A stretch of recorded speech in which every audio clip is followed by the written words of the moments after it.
Avec leur crâne dénudé, elles ressemblent à de jeunes garçons. Pourtant, ces frêles silhouettes sont des petites nonnes. Des filles rasées pour gommer leur féminité et ne pas attirer les regards masculins. Ces adolescentes ne se déhancheront jamais en boîte de nuit. Leur danse de l'aurore est dédiée à Bouddha.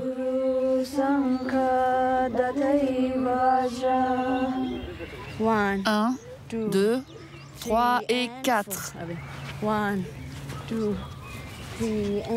Comme Shoying, 17 ans, tout ont embrassé la vie religieuse pour échapper à une enfance douloureuse. Je viens d'un village très loin d'ici et nous sommes 11 frères et sœurs. L'une de mes sœurs a été violée et suite à ça, mon père est devenu alcoolique. Il a commencé à battre ma mère. C'est pour ne pas être moi aussi violée qu'une de mes tantes m'a mise dans cette école de nonnes. Une école gratuite, synonyme d'ascenseur social, à condition d'en accepter les sacrifices. Bordée par la majesté de l'Himalaya, sertie entre deux géants, l'Inde et la Chine, le Népal est l'un des pays les plus démunis de la planète. 3/4 des 29 millions d'habitants vivent sous le seuil de pauvreté. Derrière les étoffes chamarrées, un tableau social sombre. Les premières victimes sont les filles. Abandon scolaire, esclavage domestique, mariage précoce. Ne pas naître garçon est une malédiction.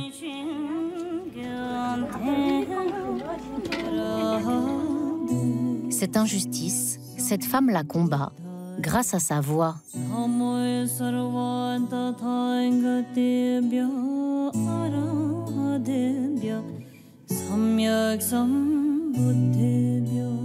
Annie Shoying Drolma est une philosophe et chanteuse bouddhiste, célèbre au Népal, mais aussi en Inde, en Chine et aux États-Unis. Son argent, elle le consacre à l'éducation de ses petites nonnes. La religieuse vit dans cette confortable villa de 4 étages, au cœur de Katmandou.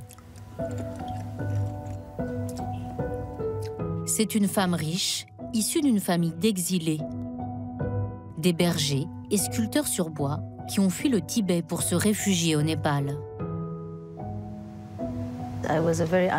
J'étais une enfant très malheureuse. J'étais confrontée à beaucoup de violences domestiques, de discrimination. Mes petits frères étaient avantagés. Ils ne faisaient rien à la maison. Ils pouvaient jouer. Mais en tant que fille, dès le réveil, vous êtes censée faire le ménage, aider votre mère, vous occuper de vos frères. C'est la vie. Annie s'est sentie délivrée de son père qui l'a en entrant au monastère à l'âge de 13 ans. Lui, c'est mon maître spirituel. C'est lui qui a découvert son don pour le chant. Son école de nonnes, baptisée Aryatara, Annie l'a fait construire il y a 17 ans. Sur ce terrain acheté 50 000 € grâce à ses premiers disques et à des dons humanitaires internationaux.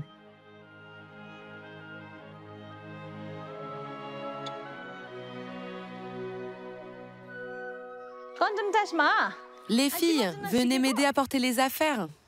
Il y a des pommes pour vous dans ma voiture. Mais tu as eu la varicelle, toi? 80 fillettes et adolescentes vivent ici. Certaines sont orphelines. Ce sont mes enfants. Elles mettent de la joie et du bonheur dans ma vie. Qui t'a habillée comme ça? C'est dans le mauvais sens. Échangeons nos énergies grâce à la chaleur de nos mains. Tes mains sont toutes rouges. D'autres fillettes recueillies ici étaient des petites bonnes. Au Népal, on les appelle les Kamlahari. C'est le cas de Sherab, 8 ans, qui avait été placé par sa mère comme domestique dans une famille aisée de Katmandou. C'était dur là où tu étais avant? Oui. Pourquoi? Je devais faire la vaisselle, balayer et mes patrons me frappaient. La fillette n'a plus aucun contact avec ses parents. Au Népal, les écoles publiques gratuites sont rares et médiocres. Les écoles privées, en anglais, onéreuses. 3/4 des fillettes arrêtent donc en primaire. Continuez à réviser, ne vous arrêtez pas. Ici, les nonnes étudient la littérature, les langues ou les sciences. A, B, C, D. Dolma est la plus jeune des petites nonnes. Elle a 5 ans et apprend déjà l'anglais. Applaudissez-la!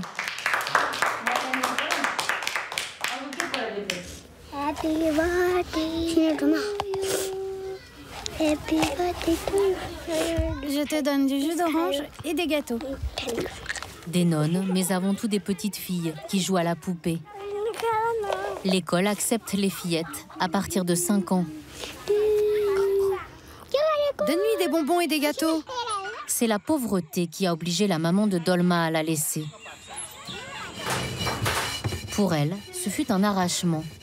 Pooja a 22 ans. Elle fait la plonge dans ce restaurant de Katmandou de 9h du matin jusqu'à minuit. Pose la bassine de riz là-bas. Dépêche-toi un peu. Je passe ma journée debout, les mains dans l'eau froide. Je ne pouvais pas garder ma fille près de moi si tard et je n'ai pas assez d'argent pour que quelqu'un la garde. Allez, il y a une table de 12 qui attend. Pooja ne gagne que 70 € par mois. Elle loue une minuscule chambre, 50 €, 2/3 de son salaire. Entrez. L'école des nonnes est à 1h30 de route de Katmandou. Les parents peuvent leur rendre visite quand ils le souhaitent. Mais faute de temps et d'argent, Pooja n'a pas revu sa petite fille depuis plusieurs mois.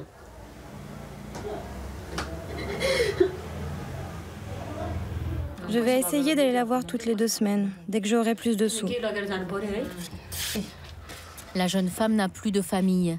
Le père de l'enfant, guide de trekking, les a abandonnés 2 ans après la naissance. C'est Dolma, juste avant d'entrer à l'école de nonnes. Je n'ai besoin de rien pour moi. C'est pour ma petite fille que je travaille dur.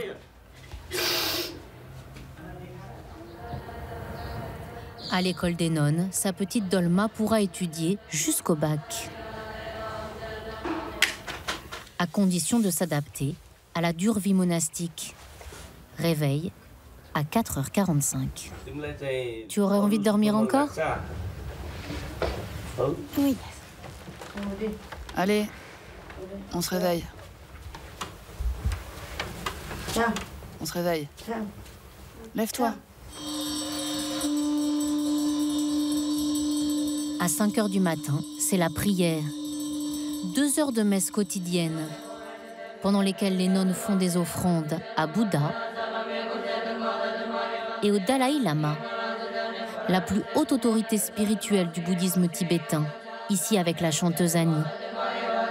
Dans un silence feutré, en méditation, les enfants nonnes réalisent également des tankas, des enluminures colorées qui orneront les monastères. On en fera aussi quand on sera grande. Des grandes, parfois de corvées de jardinage. L'école fonctionne avec un budget annuel de 65 000 €. Les nonnes mangent ce qu'elles cultivent.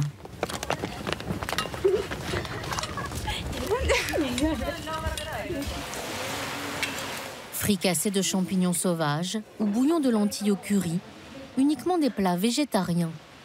Consommer des êtres vivants est interdit par la religion bouddhiste. Palmo a 13 ans. Cela fait 2 ans qu'elle est nonne. Ce que je préfère, ce sont les galettes et les raviolis aux légumes. Palmo et ses copines n'ont accès à Internet et à la télévision qu'une fois par semaine. Elles n'ont pas de téléphone portable.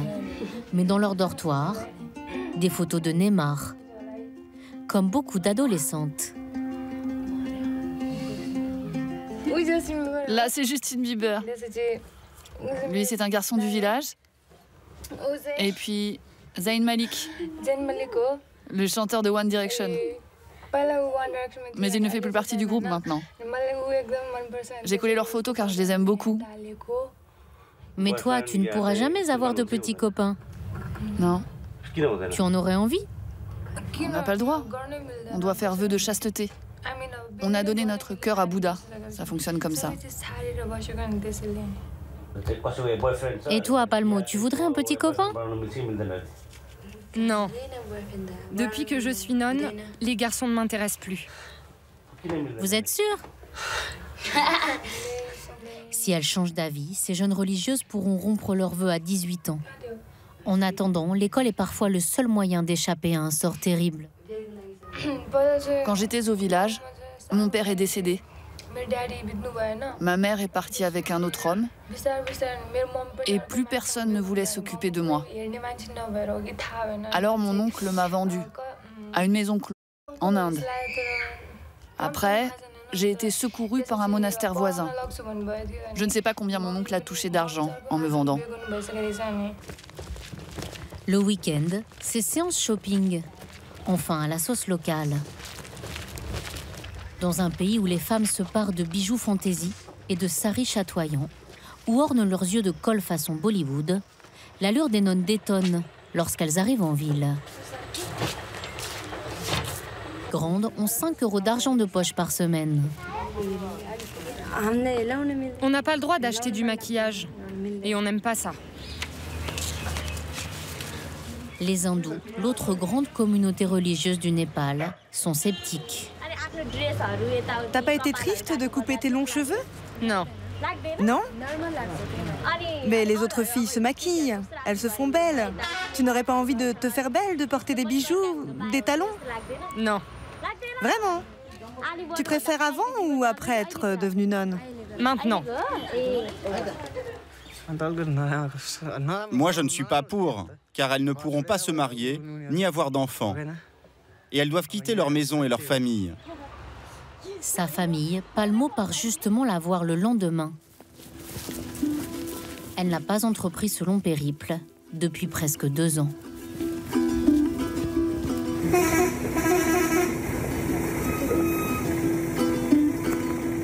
Près de 10 heures de route chaoteuse à travers les rudes montagnes du pays.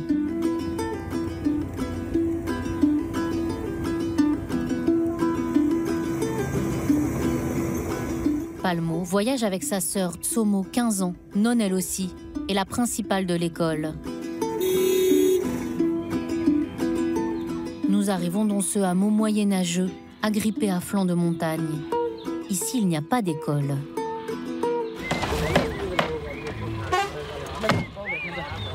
Les parents de Palmo et Tsomo ont eu 11 enfants, un garçon et 10 filles. L'une est décédée à 12 ans.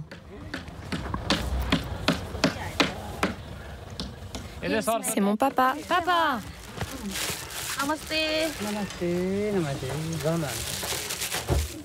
Dans le village, beaucoup de fillettes travaillent. Elles glanent et vendent de l'herbe qui sert de combustible pour se chauffer. Mon petit frère. Maman. La famille vit chichement de l'élevage de quelques chèvres et vaches, sans eau courante. Elle a dû reconstruire sa maison en torchis, balayée par le tremblement de terre de 2015. Elle ne vous manque pas quand même vos filles qui sont devenues nonnes? Si, bien sûr. Une mère adore toujours ses filles. Mais avant, mes filles marchaient pieds nus dans la poussière. Maintenant, elles sont dignes. Elles ont bien changé dans leur façon de se tenir et de parler. Je suis fière d'elles.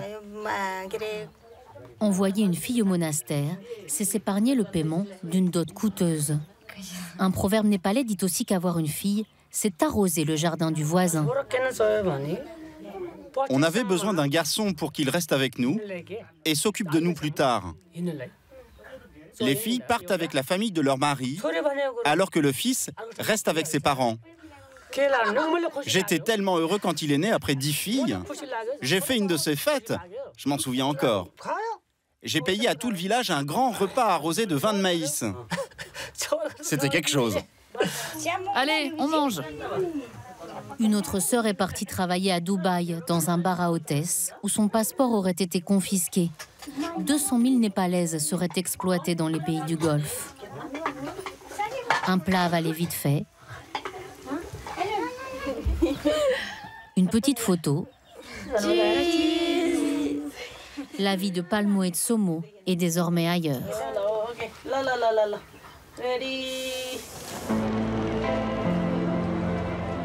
Le lendemain, c'est soir de concert à Katmandou. Juste avant, autour du temple le plus sacré de la ville, la chanteuse Anisho Yingdrolma et ses petites nonnes prient pour que leur chant soit béni par Bouddha. On appelle ce geste la cérémonie des lampes à beurre. C'est un geste symbolique pour dissiper l'obscurité et amener de la lumière. Autrement dit, la clarté.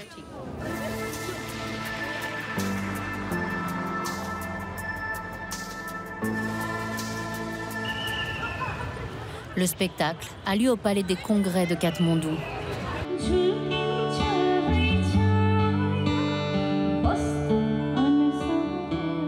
Dans la salle, 800 personnes de la haute société de la ville. Les places coûtent de 20 à 100 €.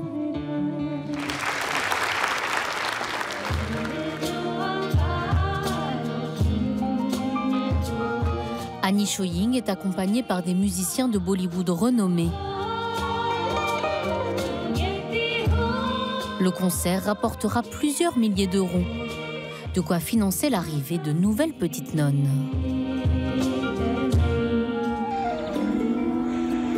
C'est au sud du Népal, tout près de l'Inde, qu'avec une enseignante, nous rencontrons l'une des futures élèves.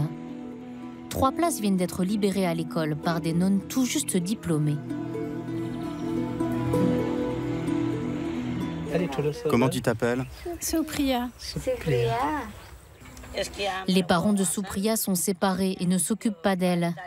L'enfant de 5 ans vit avec sa grand-mère. Sa cousine est déjà à l'école des nonnes. C'est pour ça que nous voulons l'envoyer elle aussi. La petite a très envie d'y aller. Elle n'arrête pas de le réclamer. Difficile de savoir si la petite fille comprend réellement ce qui se passe ou si elle est conditionnée par sa grand-mère. Celle-ci nous invite à entrer dans sa hutte de branchage, très sommaire. On dort tous dans cette pièce. Les enfants sur la paillasse et moi par terre.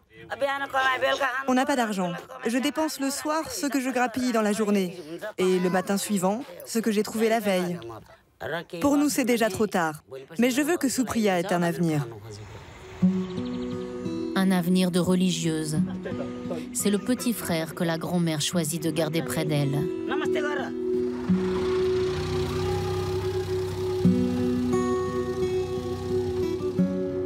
Avec une compagnie aérienne au nom prédestiné,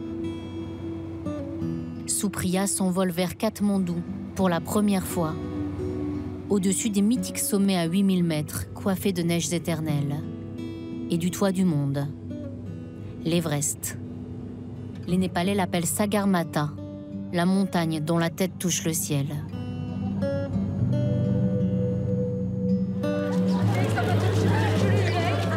Le lendemain, l'existence de la petite fille bascule. Elle va être ordonnée nonne, en présence de la principale de l'école.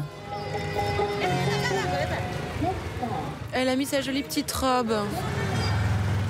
Pour la mettre en confiance, la principale lui achète d'abord un cadeau. Tiens, des ballons. On y va, on y va.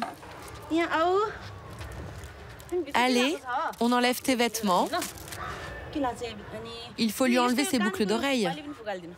Les bijoux sont désormais interdits. On va te couper les cheveux. Et tu vas être comme moi, d'accord?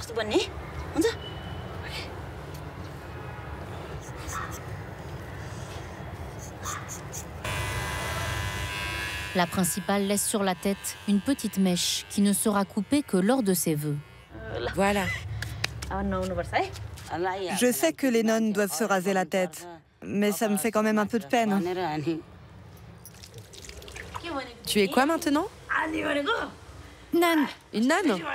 Ouais, la plus jolie des nouvelles petites nonnes, avec tes nouveaux vêtements. Voilà. La fillette va être ordonnée par le Rinpoché, le grand maître bouddhiste de la vallée de Katmandou.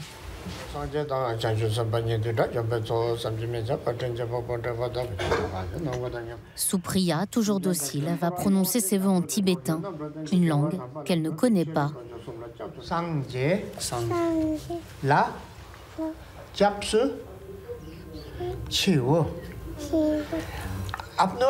C'est toi qui veux devenir nonne ou c'est le choix de tes parents?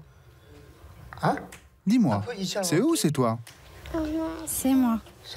C'est vrai, c'est ton choix. C'est vrai? C'est son choix? Oui, c'est elle qui veut. C'est son choix.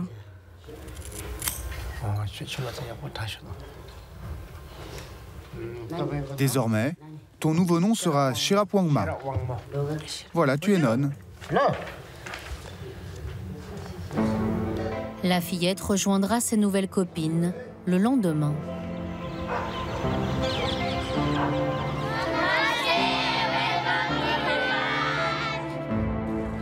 Depuis 2001, l'école Aryatara a éduqué 320 petites nonnes. Certaines se sont retirées dans un monastère. 3 sont devenues médecins. D'autres travaillent pour la fondation Dani, qui gère aussi un hôpital. Seules 7 d'entre elles ont renoncé à 18 ans à leur vœu monastique.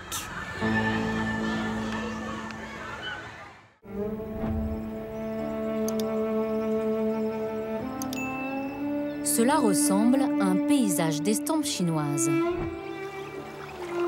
À l'orée de l'Himalaya, tout près du Tibet, une région encore peu connue, intemporelle, à 3000 mètres d'altitude.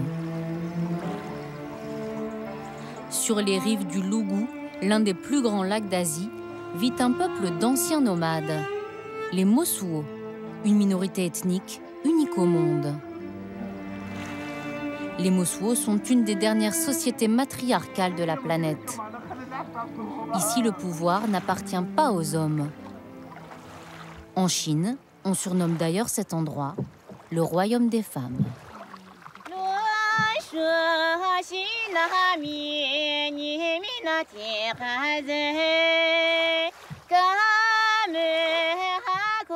Chin a 30 ans.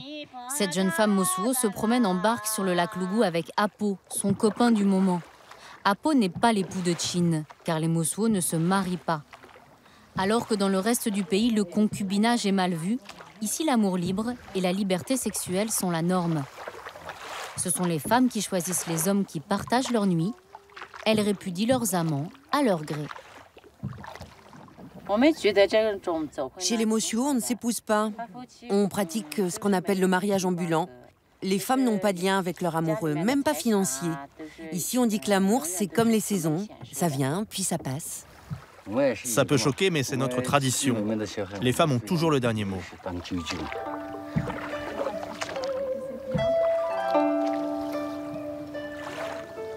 Chin n'est pas vraiment polygame. En général, les Mosuo ne mènent pas plusieurs liaisons de front, mais leurs aventures sentimentales se succèdent. La jeune femme n'habite pas avec Apo, son partenaire actuel. Elle n'a d'ailleurs jamais vécu en couple avec aucun de ses amants. Chez les Mosuo, le chef de famille n'est pas un homme, mais une grand-mère. Je vais vous présenter la chef de notre clan. Oh, de la visite! Entrez! Je viens de finir de balayer. La chef, on l'appelle notre ama. Cette grand-mère, c'est la colonne vertébrale de la maison. On la considère comme une sage. Toute la journée, elle prie avec un chapelet et un moulin à prière pour que notre lignée soit protégée. Chin porte toujours les vêtements traditionnels qui caractérisent son ethnie. Petite leçon de mode, façon Mosuo. Ça, c'est notre cape traditionnelle. Elle est découpée dans la peau d'un mouton bien laineux. En hiver, ça nous réchauffe. Et en été, ça nous protège de l'humidité.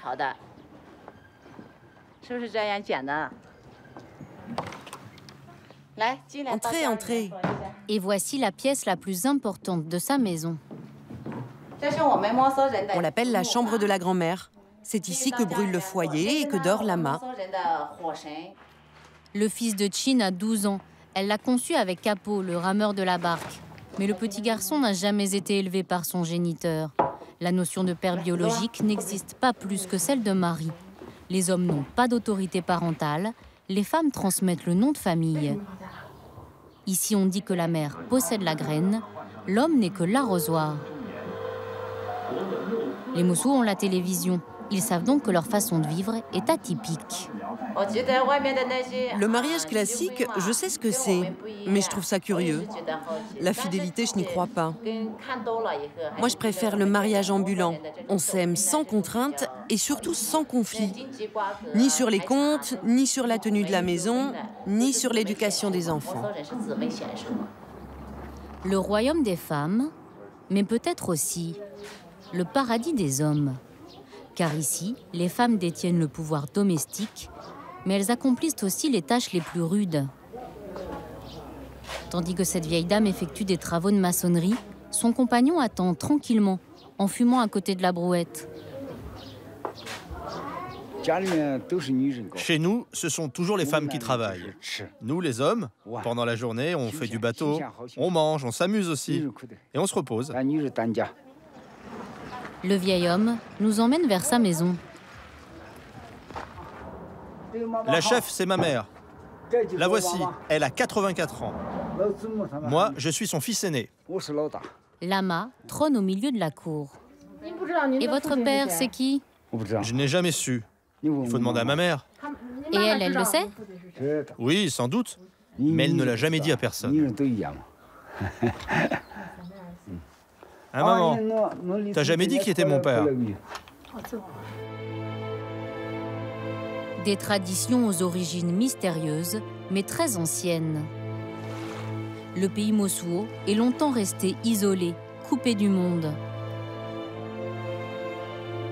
Les hommes, souvent absents, sillonnaient les montagnes, avec des caravanes muletières pour faire du commerce. C'est ainsi que les femmes auraient pris le pouvoir. Joseph Rock, l'anthropologue britannique qui a découvert les Mossou en 1924, avait surnommé la région « le pays où les femmes sont reines ». Elle comprend aujourd'hui 30 000 personnes, réparties dans une soixantaine de villages.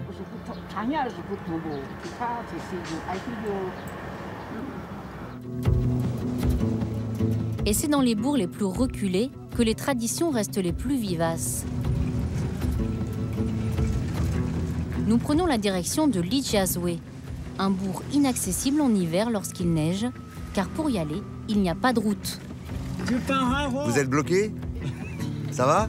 Juste une piste en terre, truffée de nids de poules, et plusieurs rivières à franchir.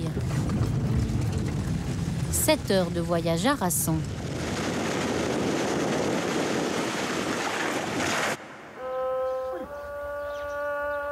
Nous arrivons enfin dans un hameau d'une trentaine de chalets, en rondins de bois et boue séchée.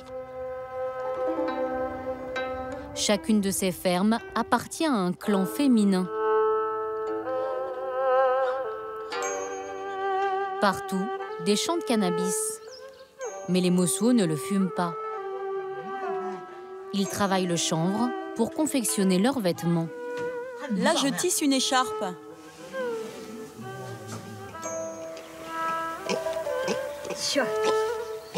Venez par ici.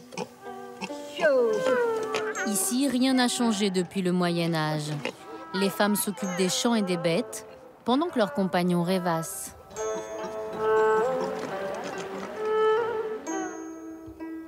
Soula a 41 ans. Comme chaque jour, il rejoint ses copains pour leur pique-nique quotidien. Et il parle sans complexe des mœurs libérées de son ethnie. Nous, on aime bien être dans la nature, regarder les troupeaux. Et en plus, si on se détend la journée, on dit qu'on est plus vaillant au lit pendant la nuit.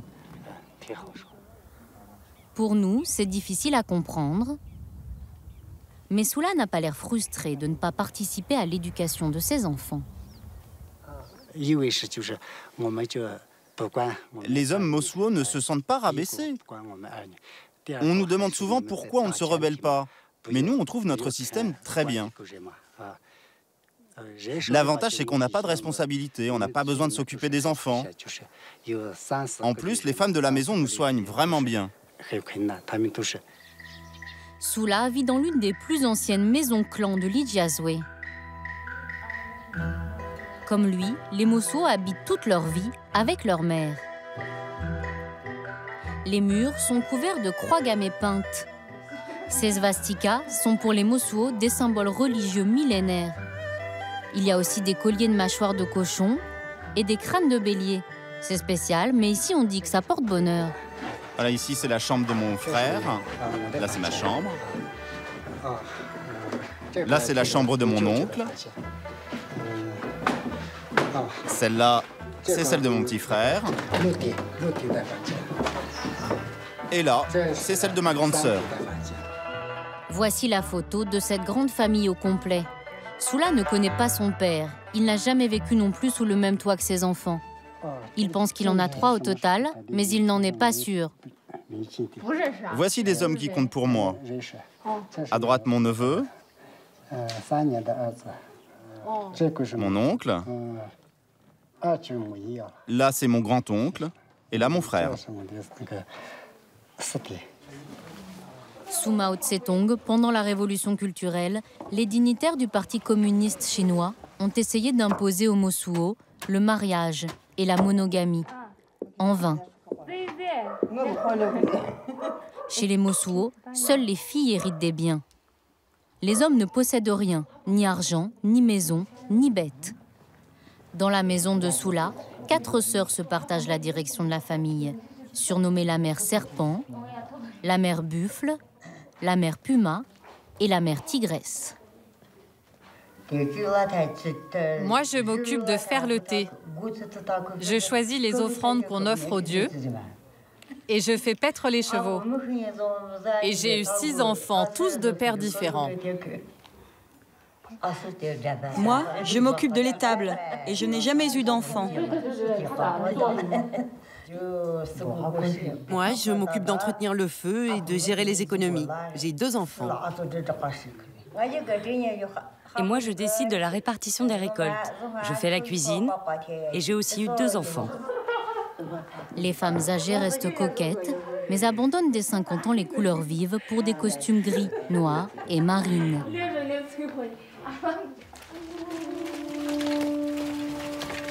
Au crépuscule, les rues du village s'animent.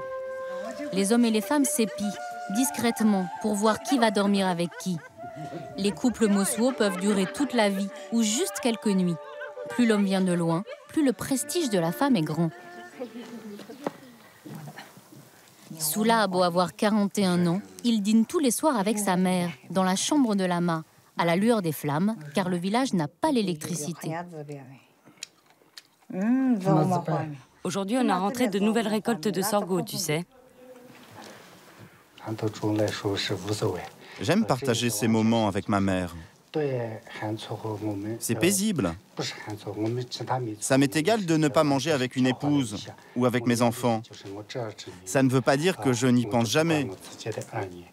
Beaucoup d'hommes Mosuo vont rendre visite à leurs enfants, mais on a l'esprit tranquille car on n'est pas obligé d'assurer leur subsistance. Même si on n'a pas beaucoup de moyens, les mères et les grands-mères s'en occupent. Et ils ne meurent pas de faim. En fait, moi, je suis plus attaché à mes neveux, car ils ont grandi sous le même toit que moi. Alors évidemment, le sentiment est plus fort.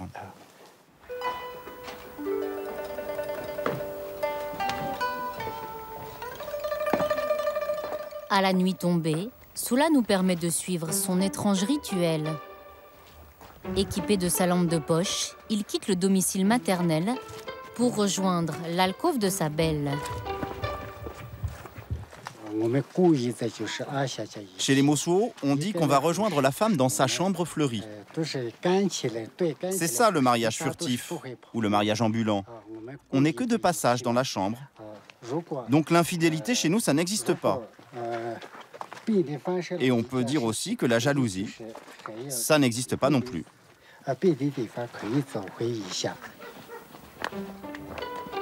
L'épopée dure 20 minutes rocambolesques sous la franchie des barrières de bois. Ils traversent les champs. Il ne faut pas réveiller les chiens et rester discret, car les femmes ne révèlent pas au reste de leur famille, en particulier à leurs frères, le nom de ceux qui partagent l'intimité de leur nuit.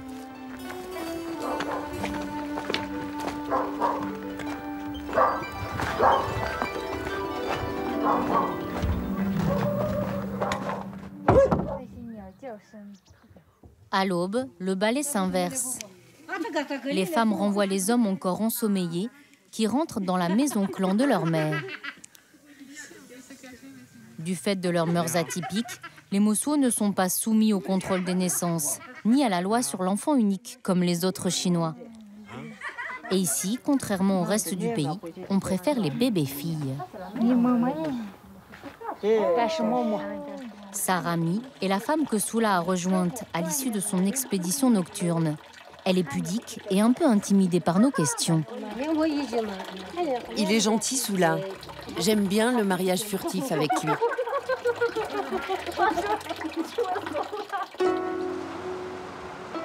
Sarami dit avoir eu 3 enfants de Sula. Mais pendant la journée, comme les autres femmes Mosuo, elle ne croise jamais son compagnon de chambrée.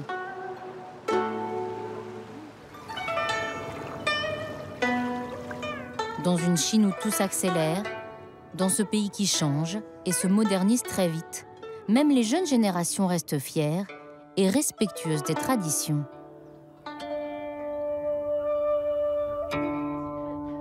Pinko a 22 ans. Sa cousine plus âgée vit au village. Mais elle est étudiante en communication dans une grande ville chinoise. Lorsqu'elle revient pour les vacances, elle aime remettre le costume qui a symbolisé son passage à l'âge adulte. Tu te souviens comme j'étais émue ce jour-là? Je me sentais belle, comme une princesse. Ça, c'est le vêtement en chanvre qu'on porte pour la cérémonie de la majorité, à l'âge de 13 ans. À partir de cet âge, les filles ont le droit de porter une jupe et de participer au conseil de famille. Et voilà ta coiffe. Pendant la cérémonie, l'adolescente reçoit surtout, symboliquement, la clé de sa chambre fleurie, lui permettant d'accueillir ses amants. Les couleurs dominantes du costume, c'est le rouge et le rose, car ça symbolise la floraison. Ça veut dire que la petite fille a fleuri jusqu'à l'âge adulte. Pinko n'est pas l'aînée, mais elle deviendra peut-être ama de la famille. Car au mur, nous remarquons une photo de mariage incongru. La grande sœur de Pinko a épousé un Chinois non Mosuo et elle a quitté son ethnie.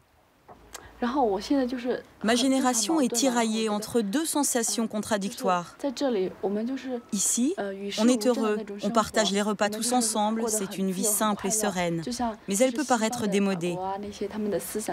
En ville où j'étudie, il y a beaucoup de stress et de concurrence. Les gens sont plus hypocrites, moins vrais, moins sincères. Mais en même temps, là-bas, tout est nouveau et excitant. Le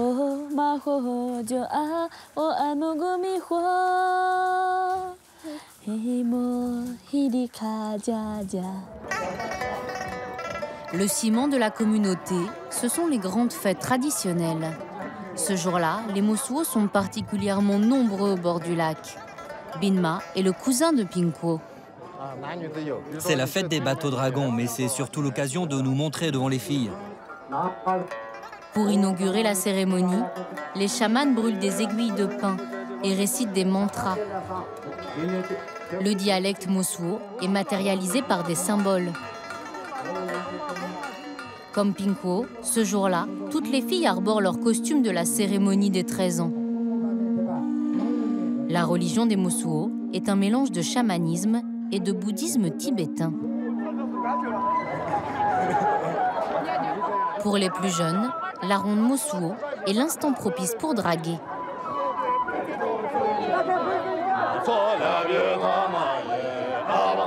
Binma et ses amis jouent au sex symbole, en lunettes de soleil bronchées et survêtements, sous le costume traditionnel. On appelle cette danse de séduction la danse du feu, et ce sont les hommes qui font le premier pas. Pour montrer qu'on se plaît, il y a un code Mosuo. Il faut gratter 3 fois la paume de la main de la fille. Et la fille comprend aussitôt? Oui, si en réponse la fille gratte 3 fois elle aussi, c'est qu'elle est d'accord pour une nuit avec toi. Autrefois, pour signaler sa chambre à l'homme qui lui avait gratté la paume, la fille Mosuo suspendait un chapeau à sa fenêtre.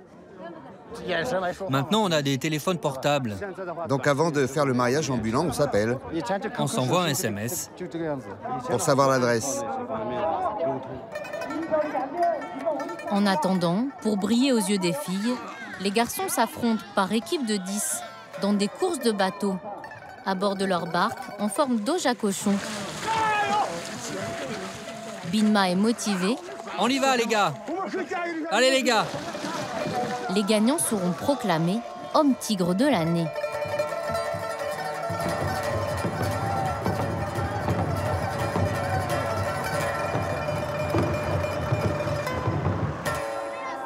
Alors, le résultat? Je suis fatigué, mais content. On a fini dernier, mais l'esprit d'équipe était très bon. Et côté drague, rien de concret? Juste des regards prometteurs. Prometteurs? Ouais. Binma souscrit encore de bonne grâce aux coutumes ancestrales. Mais pour combien de temps encore? Les Mosuo s'ouvrent au monde. Les touristes, chinois pour l'instant, commencent à affluer autour du lac Lugu. Même si la région reste difficile d'accès, elle a reçu 500 000 visiteurs l'an dernier. À l'origine de ce développement touristique, il y a une femme. Elle vit à Lijiang, la grande ville la plus proche, à une journée de voyage du lac Lugu. Voici la Mosuo qui a fait connaître son peuple au public. Elle en a même fait son fonds de commerce. Younger Namu est actrice, écrivain, chanteuse. En Chine, elle est aussi connue que Céline Dion au Canada.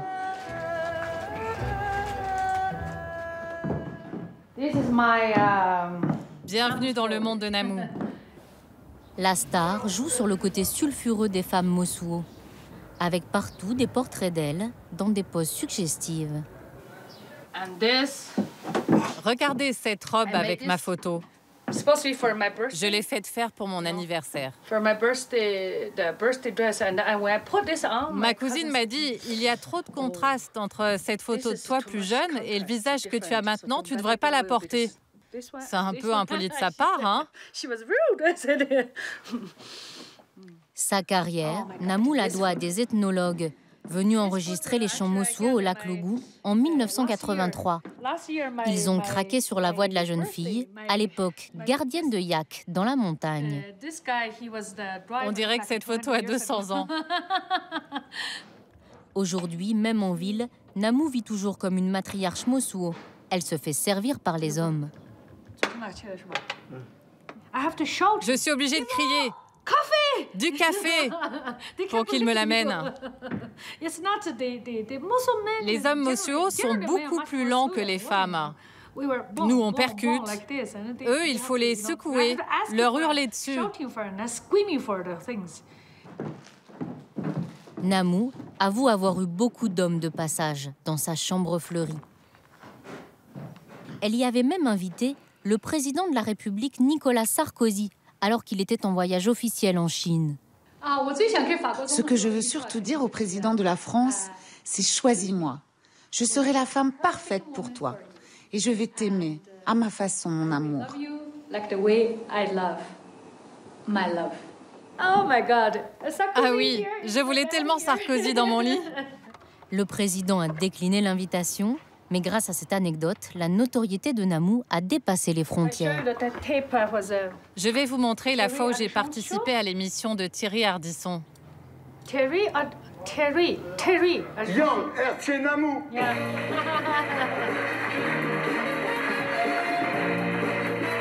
Là encore, Namou a fait sensation sur le plateau. L'animateur voulait qu'elle fredonne quelques notes, mais elle lui a imposé une chanson entière.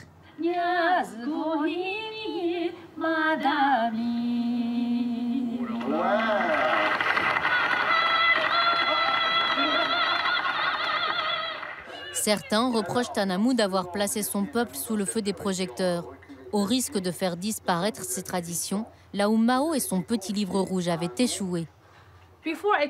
Maintenant, grâce à moi, les Mosuo sont connus et ils ont des routes. Bientôt, ils auront un aéroport, ils ont de l'argent. Lorsque moi j'ai quitté le village, je n'avais en tout et pour tout que 7 œufs de poule en poche. Depuis que Namou a popularisé son ethnie à la télévision, de plus en plus de Mosuo transforment leurs bâtisses de bois en auberges rurales ou en magasins de souvenirs pour accueillir les touristes.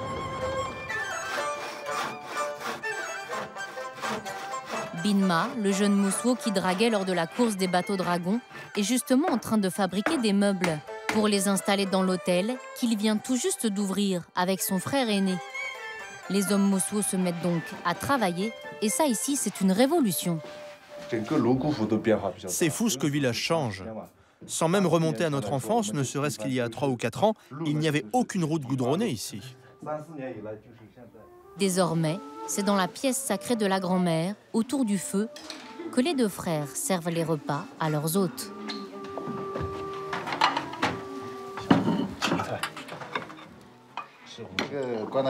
Ça, c'est notre vin traditionnel Mosuo. C'est fait maison. Allez, je trinque avec vous. Merci, à votre santé. Paradoxe, dans la région où le mariage n'existe pas, beaucoup de touristes viennent pour leur lune de miel, comme ce couple de jeunes Chinois. Pour nous, leur liberté sexuelle est très moderne, mais pour eux, la modernité, c'est justement de se marier. Et d'ailleurs, on nous a dit que de plus en plus de Mosuo se mariaient, parce que c'est plus commode d'être un couple fixe, pour gérer l'argent du tourisme et le travail que ça leur donne. C'est dommage. J'ai même rencontré un homme Mosuo qui m'a dit qu'il voulait garder son enfant avec lui et l'éduquer. Désormais, la place de choix, au centre, est réservée aux touristes. Lama doit manger dans un coin. Elle n'est plus tout à fait la chef de la maison. Il y a des avantages et des inconvénients au tourisme. Bien sûr, on risque de perdre nos traditions et ça menace l'environnement. Mais d'un autre côté, ça permet au village de se développer et de gagner plus d'argent, d'envoyer les enfants à l'école, de rénover les maisons. Au final, on s'y retrouve.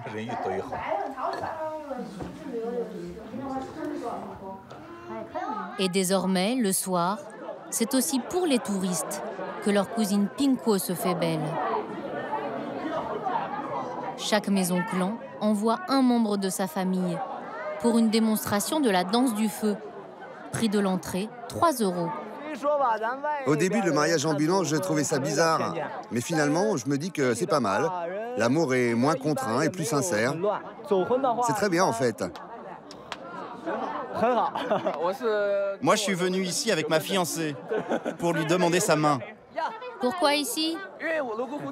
Parce que c'est le paradis des hommes. Certains craignent que le lac Lougou devienne une réserve folklorique ou que les fantasmes sur la sexualité libre de l'ethnie n'amènent ici le sida et la prostitution.